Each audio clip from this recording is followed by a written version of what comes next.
I'll show you a few benefits of using the measuring tool along with the 24-inch casting. This is an upgrade kit. Aside from the castings, all our accessories fit all tap code and van mark brake. And the idea is to get rid of having to pre-mark any of your material. So we'll do a few Z-flashing drip edge that go above window, just to show, hem bend, reverse bends, and ever bends, just to show that there's no limitations as to what can be done with the measuring tool.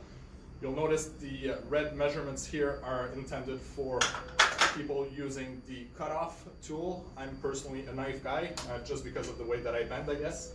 I find the cutoff tool to be inconvenient, having to take it off, put it on, take it off, put it on, and then you can only do your slits. Whereas I prefer personally to do all my bends and then cut as far as I can after the piece is almost finished. So as you'll see here, there's no pencil cuts, no snip cuts, no marks, anything.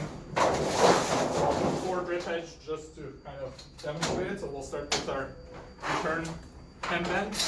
A lot of people at this point would take the sheet out, finish the crimp completely. I personally like to get as far as I can without taking the piece out. So I got 7/8, pull, and then if I need 4 inches for the rest of my piece, pull to 4 inches. And as you can see, this is something that I would not be able to do with the cutoff tool. So I'll make 4 of those. So 3/8, 3/4 for my hem bend, 7/8. And I can always visually see where I'm at. So 7/8, 4 inches again, pull to 4 inches, 4 inches, like that.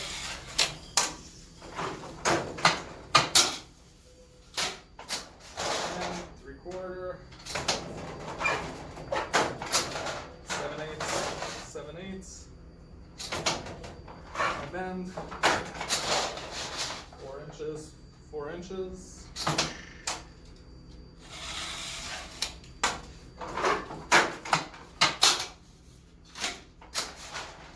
Last piece, 1/4,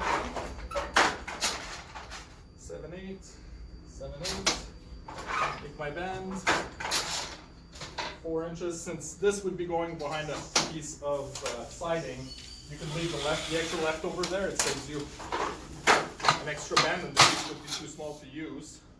But now that it's out, I'll finish my crimp. So I can, as you can see, once it's set at the proper distance, it doesn't interfere. So I'll do all my full crimps.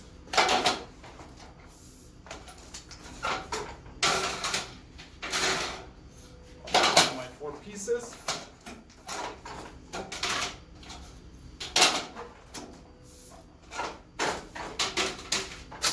Take that out. Now I need to do the reverse bend on all my 4 pieces. So I take the whole stack, flip the whole stack over, and then I can do my bend. So I want it at an 1 5/8.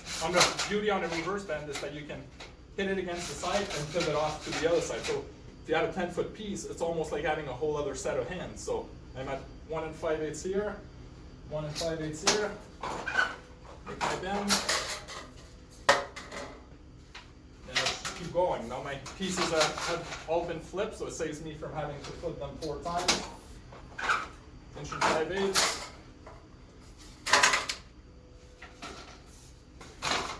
1 5/8.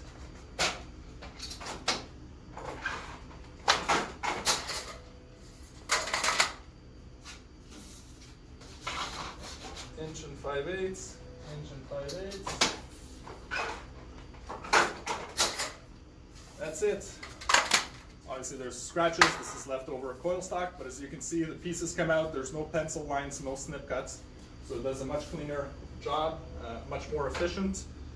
And if you're working on dark material like this, when you don't need to transfer the marks on the other side, the pencil lines are not hard to see. So there's many advantages to the product. There's a slight bevel here, so if you're working from a distance, you can do a full 10-foot piece and easily see your measurements from the middle because of perception. So it's almost, the longer it is, the easier it is, because you can be working away like a good inch from your brackets and still see all your measurements. So this is the advantage of the measuring tool and the 24-inch castings. But our measuring tool, our stopper, our cutoff and brake buddy holder, our brake stand, everything works on all Tapco and Vanmark brakes. Let me know if you have any questions.